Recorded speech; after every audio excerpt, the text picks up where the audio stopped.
100%. நீங்கள் ஒரு வீட்டுடைய வடமேற்கு படிக்கட்டு தவறாக அமைச்சீங்கன்னா விபத்து ஏற்பட்டு அதனால் கை கால்கள் ஒடிஞ்சிரும். அதே வீட்டுடைய வடமேற்கு வெட்டுப்பட்டுச்சுன்னா விபத்துக்கள் ஏற்பட்டு கால்கள் மட்டும் முறிவு ஏற்படும். கிழக்கு பகுதி தென்கிழக்கு பகுதி பாதிக்கப்பட்டுச்சுன்னா கைகள் மட்டும்தான் முறிவு ஏற்படும். அப்போது விபத்துக்களில் நிறைய பேர் உயிரிழப்பு ஏற்படும். அதுக்கு காரணம் என்னென்னா, ஒரு சில இடங்களில் பார்த்தீங்கன்னா 2 வீலரில் போவார், அவர் கை காலில் எதுவுமே ஆயிருக்காது, தலையில் மட்டும் அடிபட்டு உயிரிழப்பு ஏற்படுத்தியிருக்கும். அந்த மாதிரி வீடுகள்லாம் பார்த்தீங்கன்னா வடகிழக்கு திசை பாதிக்கப்பட்டிருக்கும்.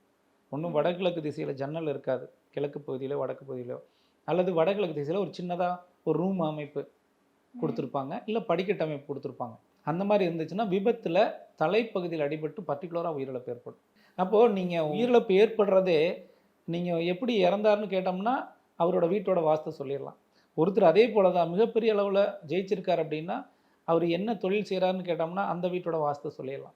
ஒரு வீட்டுக்கு நீங்கள் போனீங்கன்னாலே வாஸ்து பார்க்குறதுக்குன்னு போய் வீட்டுக்கு முன்னாடி நின்று அவர் என்ன பண்ணுறாரு, என்ன செய்கிறாரு, அவங்க ஃபேமிலி என்ன அப்படின்னு சொல்லி விசாரிக்கிறப்பவே இங்கே என்ன பாதிப்பு அப்படிங்கிறத நம்ம தெளிவாக சொல்ல முடியும். கண்டிப்பாக கண்டிப்பாக. அந்த வீடு அப்படி தான் இருக்கும் அமைப்புமே.